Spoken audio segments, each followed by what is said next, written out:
네, 오늘은 유독 날씨가 좋았던 봄날이었던 것 같습니다.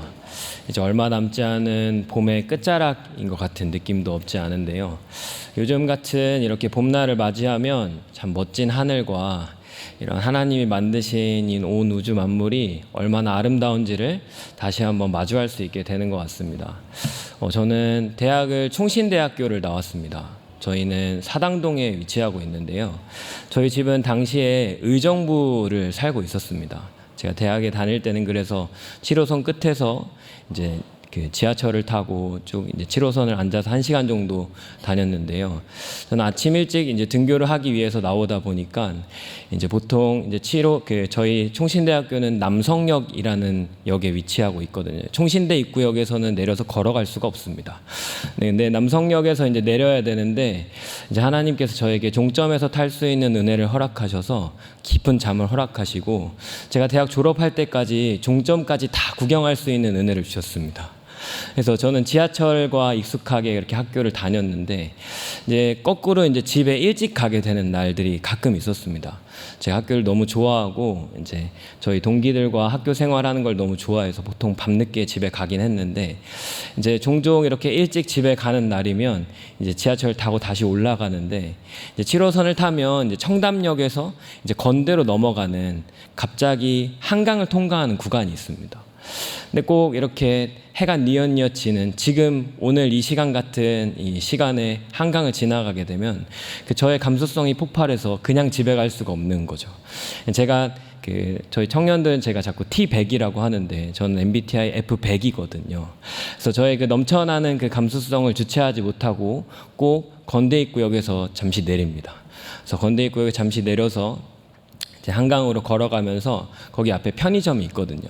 그래서 콜라를 한 캔 사고 소세지를 하나 사서 이제 그냥 한강에 이제 가서 이제 계단에 앉아서 이제 멍하니 이제 하늘과 이제 그런 한강을 바라보는 거죠. 여러분 서울의 야경이 참 아름답지 않습니까?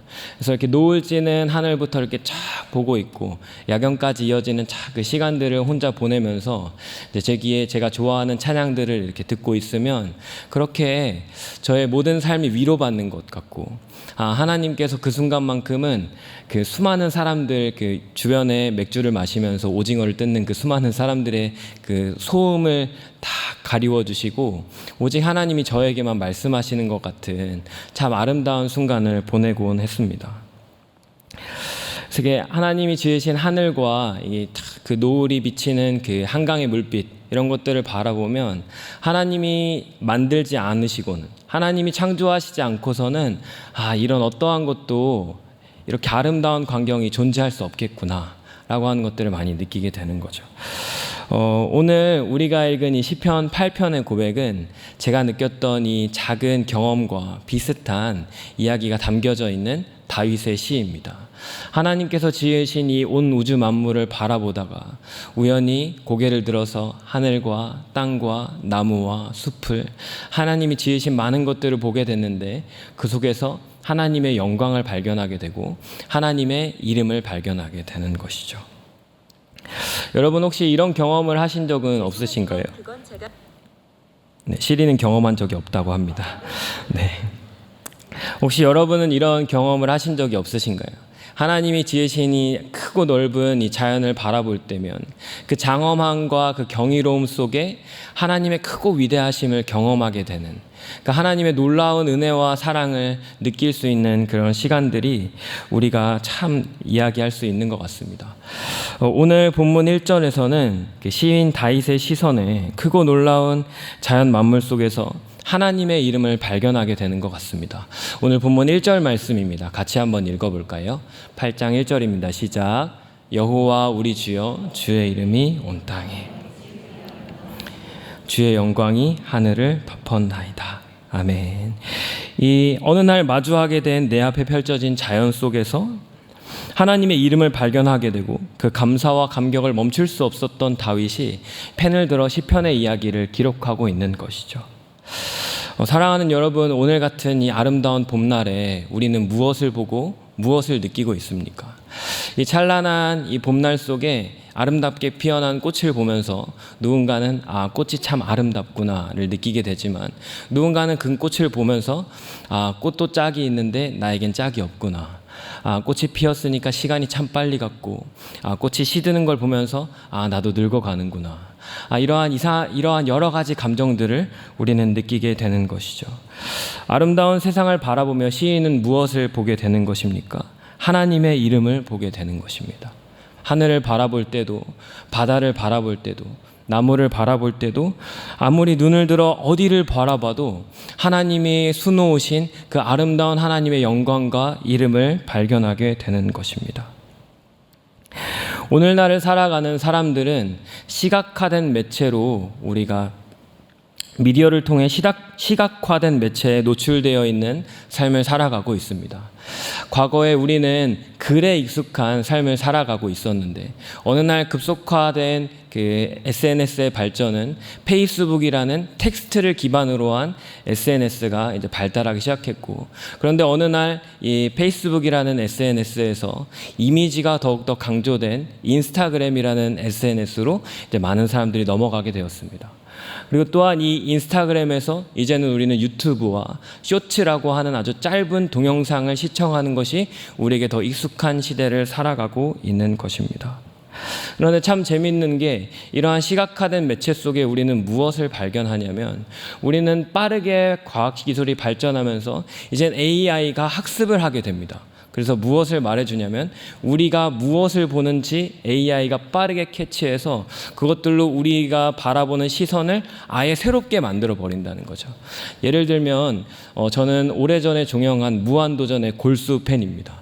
그래서 저는 무한도전을 지금도 시청하고 있고, 저에게 어떤 쉴 수 있는 시간이 주어지면 무한도전을 다시 정주행하곤 합니다. 그런데 제가 유튜브에서 무한도전 한두 개만 클릭하면 제 유튜브에는 온갖 무한도전과 관련된 영상으로 뒤덮이게 되는 거죠. 제가 어떤 물건을 사기 전에 이 제품이 어떠한 특징을 가지고 있고 좋은가 안 좋은가를 비교하기 위해서 어떤 유튜버들의 그 이제 구매 영상을 이제 살펴보면, 어느새 제 유튜브 모든 화면에는 그러한 물품 비교 영상으로 가득 차게 되는 거죠.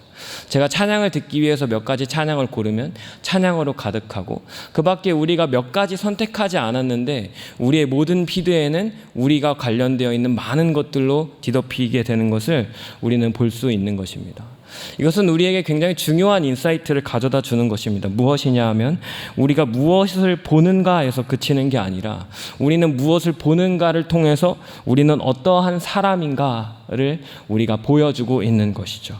우리의 시선 안에는 단순히 무엇인가를 바라보는 어떤 시각에 그치는 것이 아니라 그 속에 나의 가치관과 나의 정체성이 담겨 있다는 것을 우리는 우리의 삶 속에서 잘 발견할 수 있는 것입니다. 우리가 오늘 읽고 있는 이 시편 8편의 기자도 이와 비슷한 경험을 하는 거죠. 일상 속에서 바라보는 우리의 삶의 자연 환경들과 우리가 마주하는 일상의 환경들은 사실은 하나님의 이름을 발견할 수 없는 상황과 환경에 놓여 있는 것이 사실 우리가 살아가고 있는 하루하루의 삶 속일 수도 있습니다. 우리가 사실 주변에서 들려오는 많은 소식들과 이야기들은 하나님의 손길이 닿지 않는 곳이 오히려 더 많이 있는 것처럼 들려오는 게 우리가 살고 있는 오늘날의 현실일 것입니다. 그런데 시편의 기자는, 특별히 다윗은 눈을 들어 산을 보니 그 속에서 누구를 발견하는 거죠? 하나님의 이름을 발견하게 되는 것입니다. 세상을 바라보니 아름다운 찬양을 할 수 있는 하나님의 영광을 발견하게 되는 것입니다. 그리고 그 속에서 무엇을 발견하는 거죠? 내 자신이 누구인지를 발견하게 되는 것입니다. 사실은 이 시편 8편의 고백은 세상을 만드신 하나님의 전능자를 향한 찬양의 찬양을 고백하는 시이기도 하지만, 동시에 우리 자신은 어떠한 존재인지를 알려주는 귀한 고백이 담겨져 있는 시입니다. 오늘 본문 1절에서 4절까지 말씀을 다시 한번 읽어보겠습니다. 1절입니다. 여호와 우리 주여, 주의 이름이 온 땅에 어찌 그리 아름다운지요. 주의 영광이 하늘을 덮었나이다. 주의 대적으로 말미암아 어린아이들과 젖먹이들의 입으로 권능을 세우시며, 이는 원수들과 보복자들을 잠잠하게 하려 하심이니이다. 주의 손가락으로 만드신 주의 하늘과 주께서 베풀어 두신 달과 별들을 보니. 4절 같이 읽을까요? 시작. 사람이 무엇이기에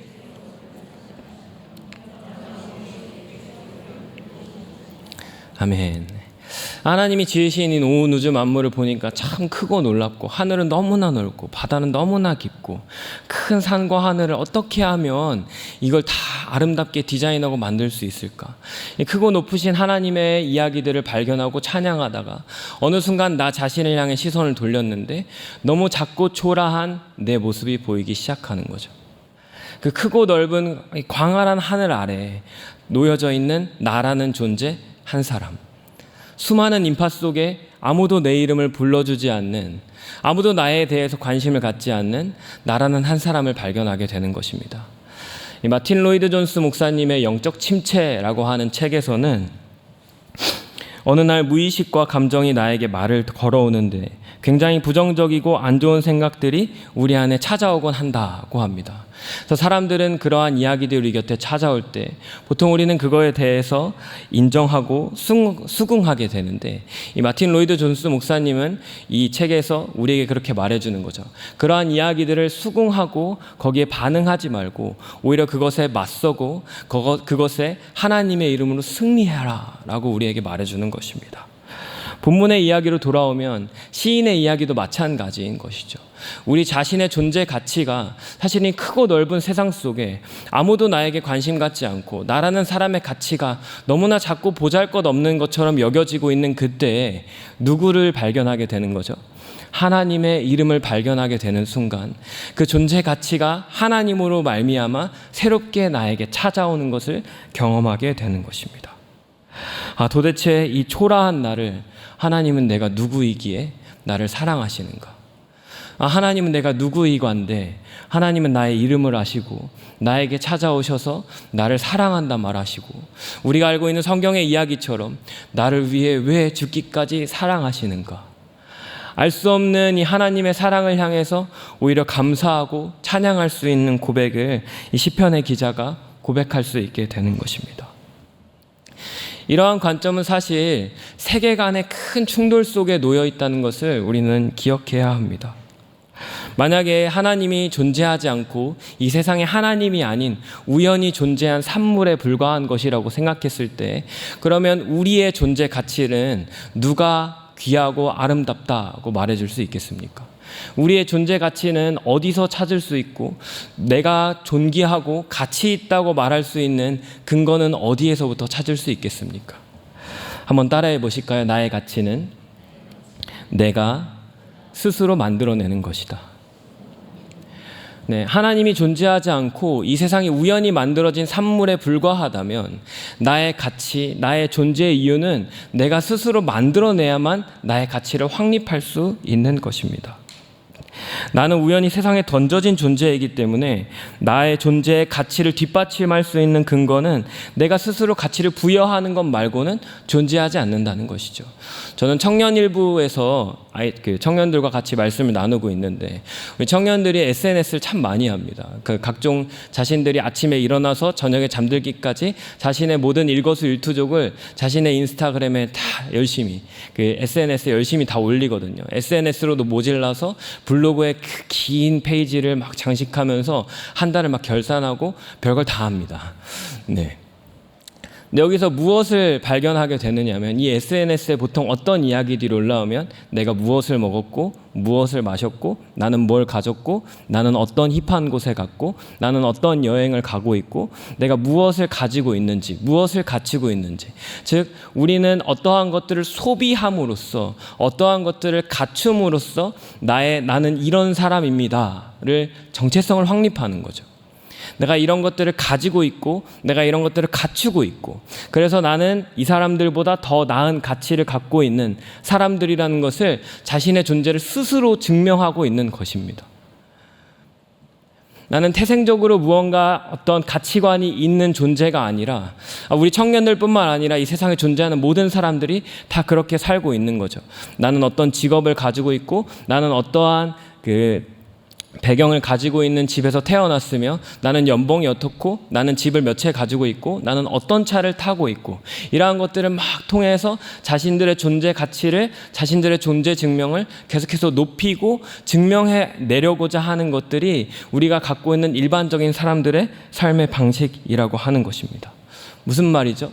나의 가치는 내가 저 사람보다 가치 있으려면 남들보다 무언가를 더 가졌거나 잘할 때 내가 스스로를 가치 있다고 여길 수 있는 것입니다.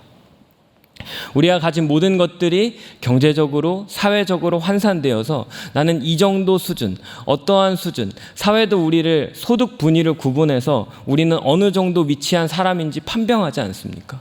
우리의 존재가 그렇게 판단하는 것이 일반적인 사회의 통념이라고 하는 것이죠. 왜요? 하나님이 이 세상을 만들지 않았고 이 세상은 우연히 존재하는 것들이기 때문에 그렇습니다. 나의 존재 가치는 내 스스로 부여하는 것이기 때문에 내가 가지고 있는 것, 내가 소비하고 있는 것, 내가 누리고 있는 것으로 나의 존재를 가치를 증명하는 것이 유일한 길이기 때문입니다. 그래서 고생물학자이자 진화론자인 스티븐 제이 굴드는 이렇게 말합니다. 화면을 좀 보여주시겠습니까? 잘 나오는지. 안 나오겠죠? 제가 읽어드리겠습니다. 네, 감사합니다. 제가 읽어드리겠습니다. 특이한 물고기들이 육상 생물의 다리로 변화될 수 있는 독특한 지느러미 구조를 가지고 있었던 덕에, 그리고 해성들이 지구와 충돌해 공룡들을 쓸어버리고 그렇지 않았으면 없었을 기회를 포유류들에게 준 덕에 인간은 여기에 존재한다. 네, 세상을 만들고 세상을 신이 만들었고 이런 이야기는 존재하지 않는다고 하는 거죠. 그리고 이어지는 이야기는 더 충격적입니다. 더 고상한 답을 갈구할지 모르겠지만 그런 것은 존재하지 않는다. 이런 설명이 표면적으로는 곤혹스러울 수 있을지 모르겠지만 괜히 겁을 집어먹지만 않는다면 인간을 궁극적으로 자유롭고 신나게 한다. 자연이 제시하는 사실들을 염두하면 삶의 의미를 수동적으로 파악하는 것은 있을 수 없는 일이다. 우리는 반드시 스스로 답안을 구성해 내야 한다. 라고 말합니다. 간단히 말하면 인간의 존재나 내가 왜 여기 있느냐는 목적과 의미 따위와 같은 원초적인 질문은 필요 없다고 아예 선언하는 거죠. 너무 절망적이지 않습니까?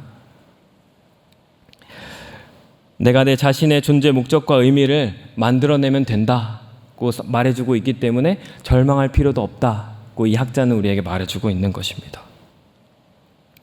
사실 우리가 스스로의 답을 찾아내기만 한다면 우리는 기분 나빠할 필요가 없다라고 말한 이 학자의 말은 사실은 보편적인 우리에게 해당되는 말이 아닙니다. 특정한 사람들에겐 이러한 가치관이 아주 좋은 것일 수 있습니다. 그렇지, 우리는 이 정도 가지고 있으니까 나는 이 정도 되는 거야. 근데 사실 우리가 살고 있는 우리 인생의 현실은 그렇지 않습니다. 우리는 되는 것이 없는, 이룰 것이 없는, 뭘 해야 될지 모르는 삶을 매일매일 살아가고 있습니다. 매일 아침 일어날 때마다 우리는 무거운 몸을 일으켜서 오늘도 하루를 살아내야 한다는 것에 우리는 어떠한 강박을 가지고 또 하루를 묵묵히 살아내는 삶을 살아가고 있는 것입니다. 이러한 삶 속에서 우리가 우리 스스로의 가치를 만들어내야 하는 것 자체가 우리에게 굉장히 폭력적이고 굉장히 무거운 짐일 수 있습니다. 그러나 시편의 기자 다윗은 이 세상이 하나님이 만드신 아름다운 것이라고 오늘 우리가 읽은 본문에서 선언하고 있습니다. 그리고 내 존재 가치는 어디서부터 비롯되는 것입니까? 나를 만드신 하나님으로부터 비롯된다는 것을 이 시편의 기자는 발견하게 되는 것입니다. 나의 가치는 나를 만드신 하나님께 있다. 주께서 그를 생각하시며 전능자가 나를 만드셨고 나를 생각하시고 인자가 무엇이기에 나를 돌보시나이까 라는 고백을 통해서 하나님이 나를 돌보시고 하나님이 나를 생각하시고 하나님이 나를 주목하신다는 사실을 통해서 나의 존재 가치가 하나님으로부터 말미암는다는 것을 이 다윗은 다시 한번 기억하고 있는 것입니다. 이 거대한 세상 안에 존재하는 나는 사실 아무것도 아닌 것처럼 보이고 저 높은 하늘에서 바라보면 점보다 더 작은 존재임에도 불구하고 그런 하나님이 나의 이름을 부르시고 나에게 찾아오셔서 나와 함께 있겠다고 약속하시고 나에게 하나님의 나라의 소망과 함께 하나님의 나라를 세워갈 동역자로 삼아주시는 그 놀라운 특권과 은혜를 발견하게 되는 것입니다. 그래서 우리는 이 두 세계관의 사이에서 하루하루 살아가는 것입니다. 교회에서는 이 이야기를 듣지만 교회를 나가면 우리 주변에 있는 모든 사람들이 이 제이 굴드와 같은 삶을 살아가고 있는 것입니다.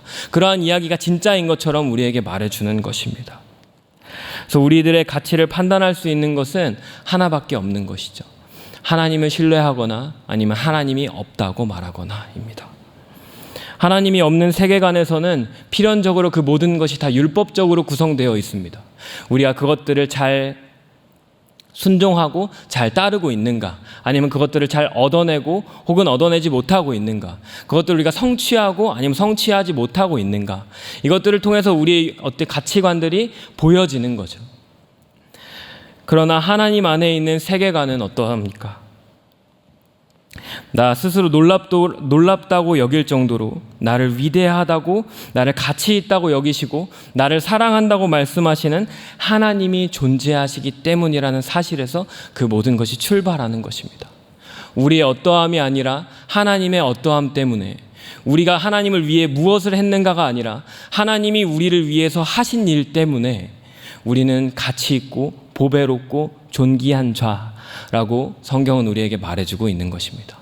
우리는 이것을 우리가 잘 아는 한 단어로 설명할 수 있는 것입니다. 무엇이죠? 바로 복음입니다. 우리를 찾아오신 그 하나님의 사랑 때문에 오늘도 저와 여러분이 이 자리에 있는 줄 믿습니다. 믿으십니까? 우리 옆 사람에게 이렇게 인사했으면 좋겠습니다. 당신은 보배롭고 존귀한 자입니다. 네. 우리가 이러한 존재라는 사실을 알려주시기 위해서 하나님이 친히 인간의 몸을 입고 이 땅에 오셨습니다. 예수님께서는 그 어떠한 것도 남기지 않으셨습니다. 예수님이 이 땅에 오셔서 하신 일은 무엇입니까? 하나님이 우리를 얼마나 사랑하시는지 몸소 친히 보여주신 것입니다. 그래서 우리를 향해서 그분이 얼마나 사랑하시는지를 십자가의 죽음을 통해서 우리에게 보여주셨고, 그 예수 그리스도께서 우리를 위해서 죽으시고 부활하셨다는 그 단순하고 명확한 그 사실 하나만을 믿고 따르는 저와 여러분에게 하나님의 사랑으로 새롭게 해주신다고 약속해 주시는 것입니다. 그래서 요한일서 4장 9절 10절에는 이렇게 기록되어 있습니다. 같이 한번 읽어볼까요? 시작. 하나님의 사랑이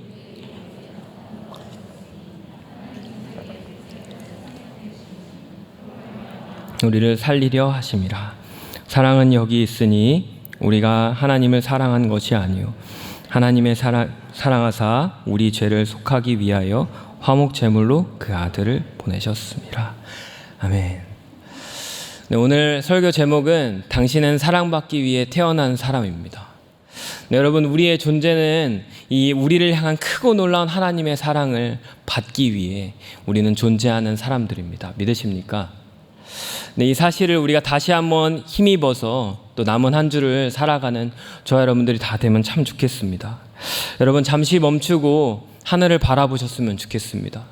하나님의 이름이 수노인 모든 온 우주 만물 속에 하나님이 우리를 사랑한다고 우리에게 계속해서 말씀해 주고 계십니다. 숨가쁘게 우리의 삶을 살아가다 보면 하늘을 바라볼 겨를이 없습니다. 눈을 들어 하나님의 도움을 바라볼 겨를이 없죠. 매일매일 땅을 바라보며 우리 주변에 즐비해 있는 그 수많은 문제와 고통을 이겨내기 바쁜 삶을 살아가는 것 같습니다. 그러나 여러분, 우리를 향한 하나님의 사랑을 마음껏 누리게 되기를 예수님의 이름으로 축복합니다. 에베소서 2장 10절의 말씀에 보면 우리는 그가 만드신 바라고 기록되어 있습니다. 이 만드신 바라고 하는 헬라어 단어는 포이에마라고 하는 단어거든요. 이 영어로 우리가 잘 알고 있는 시인 포임이라고 하는 단어의 어떤 기원 정도 되는 것입니다. 이게 어린아이의 찬양에 보면 우리는 하나님의 걸작품이라고 하거든요. 하나님께서 저와 여러분을 하나님의 걸작품으로 만드셨다는 사실입니다.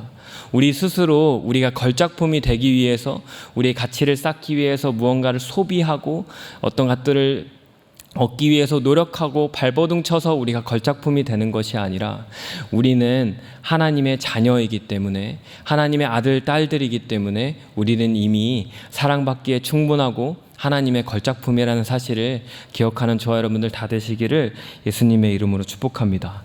이제 남은 한 주를 또 살아갈 때 하나님의 사랑 안에서 넉넉히 승리하는 저와 여러분들 다 되시기를 예수님의 이름으로 축복합니다.